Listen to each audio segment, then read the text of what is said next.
ناوی من جوانە عەبدولباقی ئەندامی ڕێکخراوی ژنانی ئازادی کوردستان. 3 ئابی 2021 لە ساڵیادی هێرشی داعش بۆ سەر شنگال 3 چالاکوان لە ڕێکخراوی ژنانی ئازادی کوردستان بە ناوەکانی جوانە باقی، خەولە محەممەد حەسەن و سەیران ئەحمەد حەسەن چوونە شنگال بۆ پشتیوانی لە ژنانی شنگال و ئەو بەرخۆدانی کە ژنان لە کاتی هێرشی داعش بۆ سەر ئەو شارۆچکەیە کردیان. بەڵام لە کاتی گەڕانەوەیاندا لە بازگەی شاری هەولێر لەلایەن ئاسایشی پارتی دیموکراتی کوردستان پەدەکەوە دەستگیرەکرێن. جوانە کە لەم دۆسیەدا قسە بۆ ئاژانسی ژنها دەکات، باس لەوە دەکات کە چۆن دەست بەسەر کراون و چۆن گوازراونەتەوە بۆ ئاسایشی گشتی شاری هەولێر. ئێمە بۆ ساڵیادی فەرمانی کوهاتوە سەرگەلی ئێزیدی لە 3/8 سەردانمان کرد وەک ڕێکخراوی ژنانی ئازادی کوردستان لە گەڕانەوەماندا لە 5 مانگ لە بازگەی غازر هاتینە دەست بەسەر کرد.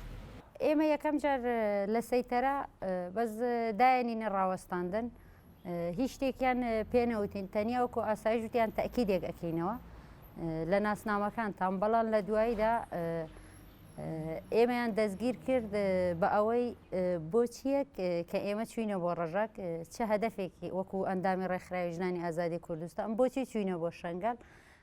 بەرنامەی ئێمەش دیار بوو کە چوین لەوێ بەشداری مەراسیممان کرد، ساڵڤەگەڕی فەرمانی شنگال بوو وەکو ئەندامی ڕەژاک کە چوینە ئەوێ.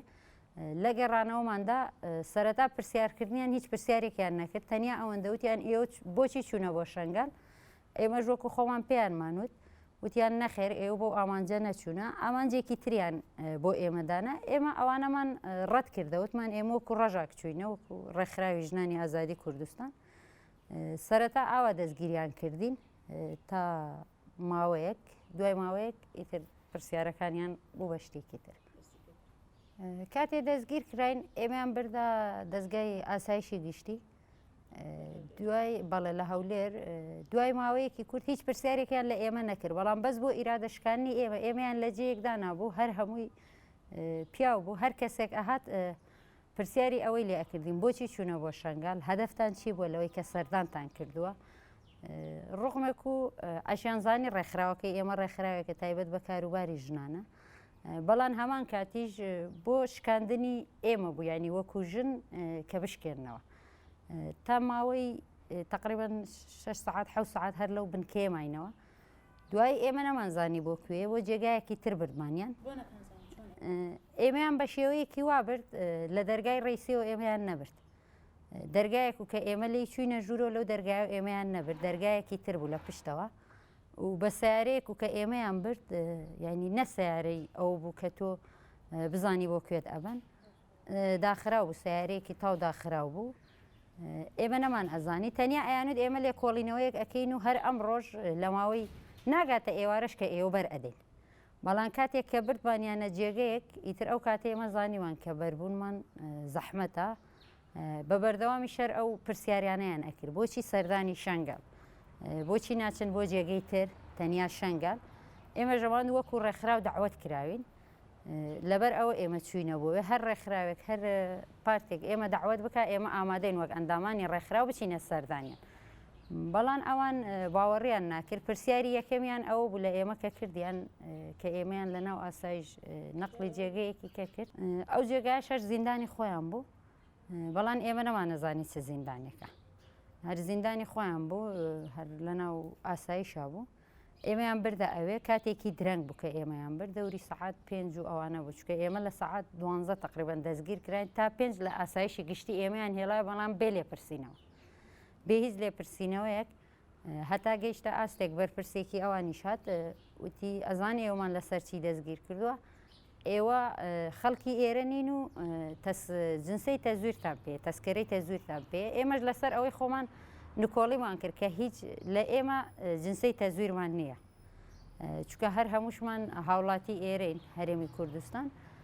لەبەر ئەوە ئیتر هیچ پرسیارێکیان لێ نەکردین تا ماوەی 3 ڕۆژ. لە دوای 3 ڕۆژەکە ئیتر لێکۆڵینەوەی ئەوان بەردەوام بوو. دوای چەندین ڕۆژ مانەوەیان لە ئاسایشی گشتی ئەو سێ ژنە چالاکوانە دەگوازرێنەوە بۆ زیندانی چاکسازی ژنان و جوانە دەبرێتە یەکێک لەو ژوورانەی کە تایبەتە بە ژنانی داعش. ئامانجیشیان ئەوەیە کە شەڕ لە نێوان جوانە و ژنانی داعشە دروست ببێت. بەڵام ئەو چالاکوانە ئەم هەلە دەقۆزێتەوە و دەکەوێتە گفتوگۆ لەگەڵ ژنانی داعش و ئامانجی هێنانی جوانیان بۆ لای ئەو ژنانە بۆ ڕوون دەکاتەوە. شتێک و ئەوان ئەیان پرسی دەبواە تۆ بەپێی ئەوەی ئەوان جوابت بدایەتەوە. ئەگەر بەپێی ئەوەی ئەوان جواب نەدایەتەوە تاوانباریانە کردی بە شتی تر، یاخود بە ئەشکەنجەی دەرونیانە کردی، یاخود بە نەوع ئەشکەنجەیەکی خۆیان کە وەکو لێدان و تەعزیب و بەو شتانە ئیجباریان ئەکردی کە تۆ وە قسەی ئەوان بکەیت.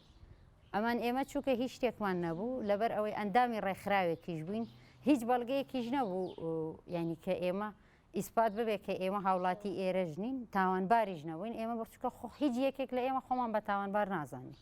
ئێمە وەکو ئەندام سێ کەس بووین گوازراینەوە بۆ زیندانی هەر سێکمان پێکەوە گوازراینەوە بۆ زیندانی چاکسازی ژنانی هەولێر.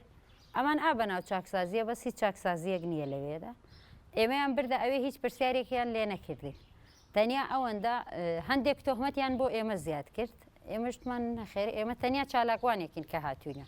ئەیانوت ئەمانە خەڵکی ئێرە نین، بیانین، خەڵکی دەرەوەی هەرێمی کوردستانن، بە قاچاق هاتوونە. کۆمەڵێک لەو شتانە بەڵگەی تەزویریاندایە پاڵی ئێمە، بەڵام ئێمە هەرسێکیشمان لەسەر ئەوەی خۆمان پێداگیریمان کرد کە ئێمە تەزویرمان نەکردووە. دوای سێ ڕۆژ کە بردیانینە ئەوێ لە ژوورێکە کە ئێمەیاندانە جێگایە کە ئێمەیاندانە، یعنی نازانم ژوورێک بوو بەناو ئازیندان بوو، بەڵام بەس بە زیندانی ناکرد. یعنی زۆر جێگایەکی جیاواز بوو، یعنی جێگایەکی تا بڵێ پیس و پۆخڵ بوو، تا بڵێ یعنی هیچ شتێکی تیانە بوو لەو جوورێک کە ئێمەی تیا بووین. جێگەیەکی وا بوو تەنانەت ئای خواردنەوەشی لێ نەبوو کە بیدەن بە زیندانەکان. دوای ئەوە بۆ ڕۆژێک دوای ئەوە ئێمەیان برد بۆ تحقیق کە ئێمەیان برد بە شێوەیەکی وا تحقیقیان لەگەڵا ئەکردین.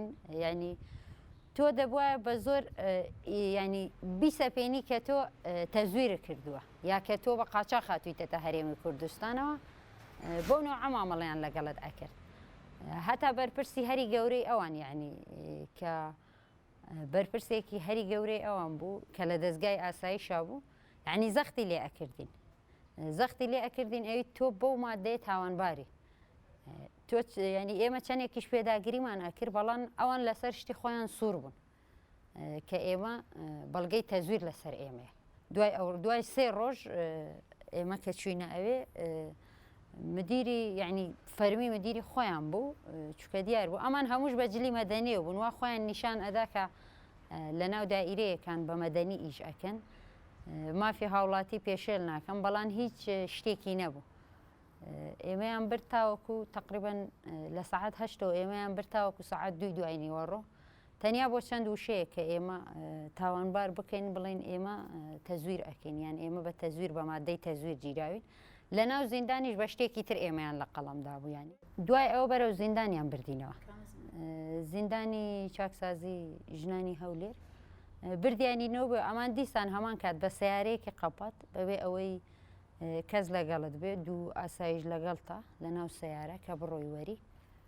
ئێمەیان بردەوە بەو شێوەیە بە کەلەپچەکراوی، تەوعان بە کەلەپچەکراوی ئێمەیان ئەهێنا، بە کەلەپچەکراوی ئێمەیانە برد. دوای ئەوە دیسا ئێمەیان بردەوە بۆوێ. یەکەم جاریش کە بردمانیانتیان تەنیا لێکۆڵینەوەیەک ئەەکەین و بەرتان ئەدەین، هەر جارێک وایان پێ ئەوتین. بەڵام کە ئەشچوینە ئەوێ لەوێ تەنیا قسەی ئەوان ئەو بۆ ئەیان ئێوە تاوانبارن.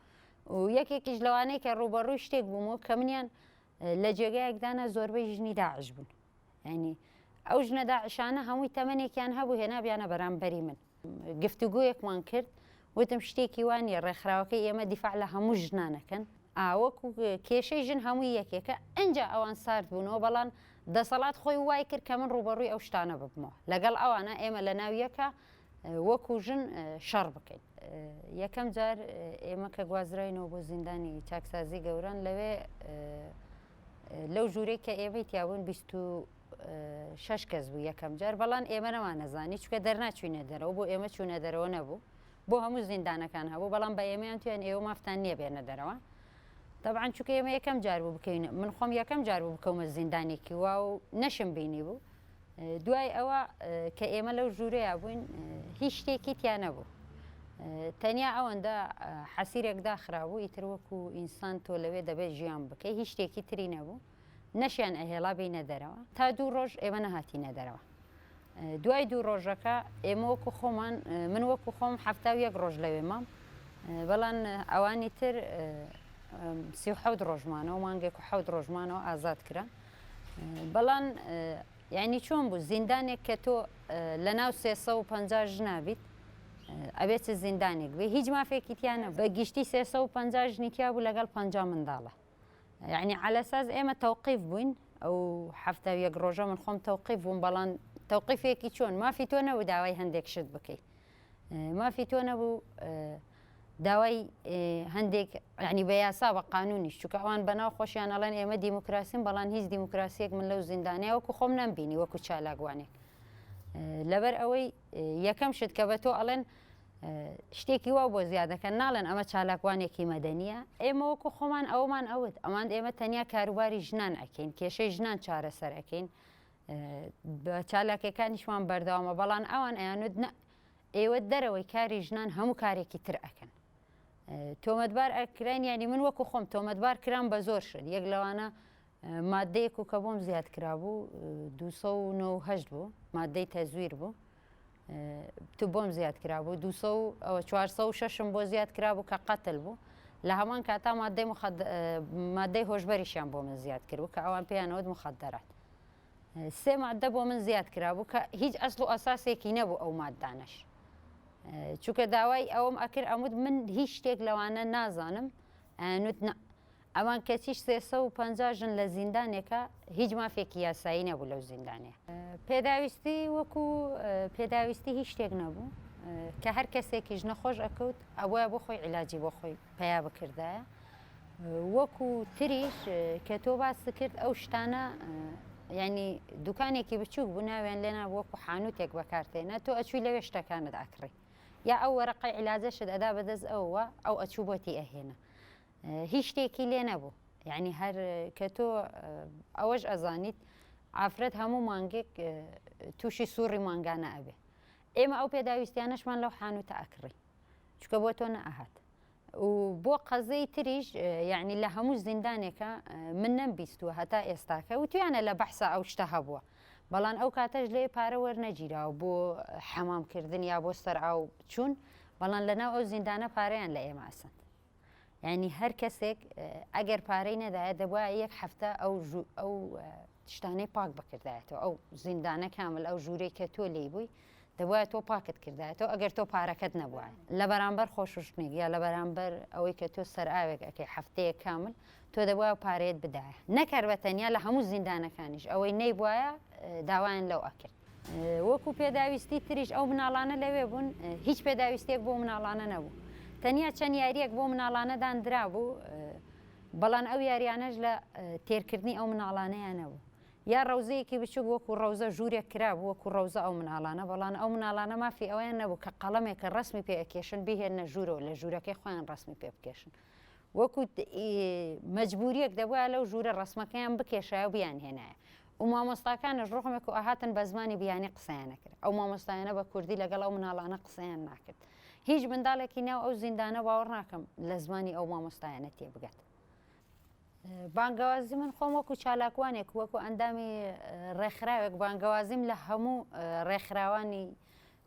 ژنان هەیە هەموو ڕێکخراوە مەدەنیەکان هەیە تەنیا لە 25 نۆڤەمبەرە با بچن سەردانێکی ئەو زیندانەی کە من تایە بووم 350 ژن و 50 منداڵیشی تایە تەنیا بچن گوێ لە کەیسی ئەو ژنانە بگرن و بە دوواداچوونی بۆ بکەن هیچی ترم ناوێ و ئەشتوانن زۆر شت بۆ ژنان بکەن کە بچنە ئەوێ وەکو خۆم بانگەوازی من ئەوەیە لە 25 نۆڤەمبەرە با بچن سەردانێکی ئەو زیندانە بکەن لەم بەشەدا جوانە باسی لە کاتی دەستگیرکردنی خۆی و دوو ژنی هاوڵی کرد لە بەشی دووەمدا باس لە زیندانێک دەکات کە نزیکەی 350 ژنی تێدایە و هیچ مافێکی یاسایی و مرۆڤیان نییە.